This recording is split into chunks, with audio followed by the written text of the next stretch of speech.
Good morning, students. Today we are going to start miscellaneous exercise of chapter 2, relation and function. Relation हमने पढ़े थे 3-4 types पढ़े. Main हमारा था reflexive, symmetric and transitive. Function हमने पढ़ा कि फंक्शन होता क्या है, साथ ही साथ हम फंक्शन को कैसे लिख सकते हैं, कैसे चेक करेंगे कि वो फंक्शन है या नहीं. हमने फंक्शन की सिर्फ एक ही चीज चेक करी थी कि हमारा एक वैल्यू पे फर्स्ट सेट के अंदर जो एलिमेंट्स है उसकी सिर्फ एक ही इमेज होनी चाहिए, यूनिकली इमेज होनी चाहिए. ये नहीं ये 3 के साथ 2 भी आ जाए और 3 के साथ 5 भी आ जाए. तो फर्स्ट क्वेश्चन उसने दे रखा है कि ये चेक करना है ये फंक्शन है या नहीं, और ये भी यही चेक करना है कि दिस इज ए फंक्शन और नॉट. तो आपने सिंपल सी बात ये है कि ये फंक्शन मैंने लिखा है fx is equal to x square when x is equal to 0 to 3. जब x की वैल्यू आप 0 से लेके 3 तक कुछ भी लोगे तो आपने y की वैल्यू लेनी है एक्स स्क्वायर, फंक्शन की वैल्यू लेनी है एक्स स्क्वायर. अगर x की वैल्यू आप 3 से लेके 10 तक लेते हो तो आपने फंक्शन लेना है 3x. तो हमारे पास क्या कॉमन आ रहा है, 3 कॉमन आ रहा है. 3 के साथ यहाँ भी इक्वल का साइन है और यहाँ भी इक्वल का साइन है. अब प्रॉब्लम ये है कि 3 हम लें तो फंक्शन ये लिया जाए या 3 लें तो फंक्शन ये लिया जाए. अब हम क्या करेंगे, दोनों तरफ से चेक करेंगे कि 3 रखने पे फंक्शन की वैल्यू या y की वैल्यू क्या आती है. अगर दोनों के रखने से y की वैल्यू सेम आती है फिर तो ठीक है. अगर डिफरेंट आती है फिर तो ये होगा कि 3 पे आंसर डबल आ गए, इसका मतलब 3 की इमेज 2 हो गई. तो हमें 0 पे नहीं चेक करना, 1 पे नहीं, 2 पे नहीं, क्योंकि 0 पे हमारा 0 आ जाएगा, 1 पे 1 आ जाएगा, 2 पे 4 आ जाएगा. इसी तरह से यहाँ पे 4 रखूंगी तो 12 आ जाएगा, 5 रखूंगी तो 15 आ जाएगा.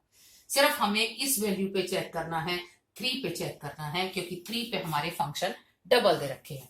तो fx is equal to x square दे रखा है. तो फंक्शन ऑफ 3 कितना हो जाएगा, 3 का स्क्वायर 9 आ गया. जब सेकंड चेक करेंगे तो fx की वैल्यू जो दे रखी है वो हमें 3x दे रखी है. तो जब फंक्शन ऑफ 3 निकालेंगे तो वो भी हमारे पास 3 इंटू 3 9 आ गया. इसका मतलब 3 पे जो वैल्यू आ रही है वो दोनों पे 9 आ रही है. इसका मतलब ये हमारे पास फंक्शन है. हमने क्या पढ़ा था, फंक्शन की सेट ए के अंदर जितने भी एलिमेंट्स हैं उनकी सेट बी में यूनिकली इमेज होनी चाहिए, एक की इमेज एक होनी चाहिए, 2 या 3 नहीं. तो यहाँ पे 3 की इमेज इससे भी 9 आई है, इससे भी 3 की इमेज 9 आई है, इसका मतलब ये फंक्शन है. इसी तरह से अब सेकंड क्वेश्चन, इसी का सेकंड पार्ट दे रखा था फर्स्ट क्वेश्चन का, ये चेक करो कि ये भी फंक्शन है या नहीं है. यहाँ भी यही चेक करेंगे कि 2 पे हमारे पास फंक्शन 2 है, 2 पे एक्स स्क्वायर भी दे रखा है और 2 पे 3x भी दे रखा है. तो ये चेक करेंगे कि क्या 2 की इमेज 1 आती है या 2 आती है. fx is equal to x square, पहले हम फर्स्ट से चेक कर रहे हैं. तो f2 कितना हो जाएगा, 2 का स्क्वायर हो गया 4. इसका मतलब एक चीज तो हमारी क्या बना पेयर 2 4. अब दूसरा fx की वैल्यू दे रखी है 3x, तो f2 कितना होगा 6. तो दूसरा पेयर क्या बन गया 2 6. तो क्या हो गया, 2 की इमेज 4 भी आ गई, 2 की इमेज 6 भी आ गई, जबकि फंक्शन ये कहता है कि एक की इमेज सिर्फ एक ही होनी चाहिए. इसका मतलब ये फंक्शन नहीं है, नॉट. ये जो है gx जो है ये फंक्शन नहीं है, जो ये है ये आपका फंक्शन है. सिर्फ इतनी सी बात चेक करनी है कि जिस पे हमारा फंक्शन रिपीट हो रहा है, जिस पॉइंट पे x की जिस वैल्यू पे हमारे पास डबल फंक्शन दे रखे हैं, हमने उस पे चेक करना है कि वैल्यू डिफरेंट आती है या सेम आती है. सेम आती है तो फंक्शन नहीं होगा, क्योंकि एक की इमेज एक होती है. अगर ये जैसे डिफरेंट आई है हमारे पास, 2 की इमेज 4 भी आई, 2 की इमेज 6 आई, तो ये फंक्शन नहीं है. 3 की इमेज यहाँ से भी 9 आई, इसकी मतलब यहाँ से भी 3 की इमेज 9 आई, इसका मतलब वो फंक्शन है. अब second question, function of x दे रखा है एक्स स्क्वायर, मुझे इसकी वैल्यू निकालनी है f1.1 minus f1 divided by 1.1 minus 1. हमने फर्स्ट डे भी कहा था function of x x square है, तो फंक्शन ऑफ 1.1 क्या होगा, x को रिप्लेस किससे किया 1.1 से, तो राइट हैंड साइड भी x को 1.1 से रिप्लेस करेंगे. तो सबसे पहले इनकी वैल्यू निकालें. f1.1 कितना हो गया 1.1 का square, this is equal to 1.21. इसी तरह से f1 कितना होगा 1 का square, this is equal to again 1.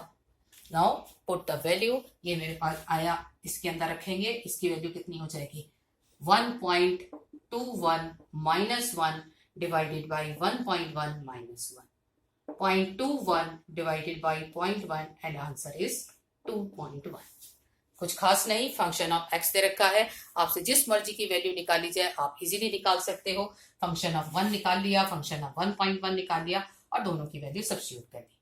ना third question, find the domain of this function. Domain का मतलब एक्स की वो वैल्यू जिससे वाई को डिफाइन किया जा सके, जिससे वाई की वैल्यू निकाली जा सके। तो सिर्फ मैंने पहले लेक्चर में भी कहा कि जब क्वेश्चन फ्रैक्शन में है तो आपने ये देखना है कि ये डिनोमिनेटर कब जीरो होगा। जिस पॉइंट पे जीरो होगा आपने वो वैल्यू निकाल देनी है। अगर अंडर रूट में है तो आपने ये निकालना है कि इमेजिनरी कब होगा, आपने वो टर्म्स वो वैल्यू एक्स की छोड़ देनी है। तो सबसे पहली चीज क्या है कि जब भी क्वेश्चन फ्रैक्शन में है, रैशनल फंक्शन है ये हमारा, तो हमारा डिनोमिनेटर जो है ये कभी भी जीरो नहीं होना चाहिए। डोमेन का मतलब हम एक्स की वैल्यू निकाल रहे हैं, एक्स की वो वैल्यू जिससे फंक्शन को डिफाइन किया जा सके। कब इनडिफाइंड हो जाएगा, कब नॉट डिफाइंड होगा, जब डिनोमिनेटर जीरो होगा। डिनोमिनेटर जीरो नहीं होना चाहिए अगर हमें फंक्शन को डिफाइन करना है, फंक्शन का डोमेन निकालना है। डिनोमिनेटर कभी भी जीरो नहीं होना चाहिए। इसके फैक्टर क्या हो गए, x-6 and x-2, this is not equal to 0।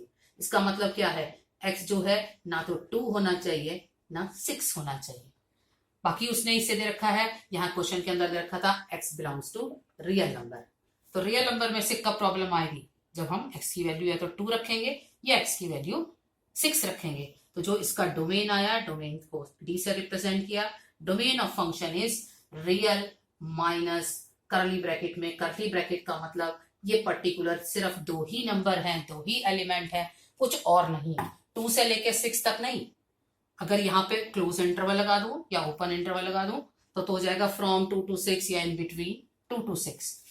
करली ब्रैकेट का मतलब रियल नंबर में से यही 2 नंबर मैंने कम करने हैं, बाकी किसी भी x की कोई भी वैल्यू रखी जाए आप y की वैल्यू निकाल सकते हो, फंक्शन की वैल्यू निकाल सकते हो। एक बार रिपीट कर रही हूं, अगर हमें डोमेन निकालना है तो डोमेन का मतलब होता है x की वो वैल्यू जिससे हम y को वैल्यू निकाल सके या फंक्शन की वैल्यू निकाल सके। अगर क्वेश्चन सिंपल पॉलिनोमियल फॉर्म में है तो कोई प्रॉब्लम नहीं, हम जैसे मैं क्वेश्चन दे दूं y is equal to x square plus 2x plus 4, तो आप x की जो मर्जी वैल्यू रखे जाओ y की वैल्यू निकाल सकते हैं। लेकिन अगर क्वेश्चन फ्रैक्शन में दे दिया है तो आपने सिर्फ ये तय करना है कि अगर क्वेश्चन फ्रैक्शन में है तो डिनोमिनेटर कब जीरो होगा, आपने वो वैल्यू निकाल देनी। तो डिनोमिनेटर को जीरो नहीं होना चाहिए। डिनोमिनेटर जीरो कब होगा, जब x की वैल्यू 2 या 6 होगी। क्वाड्रेटिक था, इजीली फैक्टर हो गया, क्वाड्रेटिक के फैक्टर किए, x की वैल्यू 2 और 6 हो गई। इसका मतलब ना तो x की वैल्यू 2 आनी चाहिए ना 6 आनी चाहिए, इसलिए रियल नंबर में से हमने 2 और 6 जो है वो सब्ट्रैक्ट कर दिए, माइनस कर दिए, तो ये हमारे पास डोमेन आ जाएगा। Next question.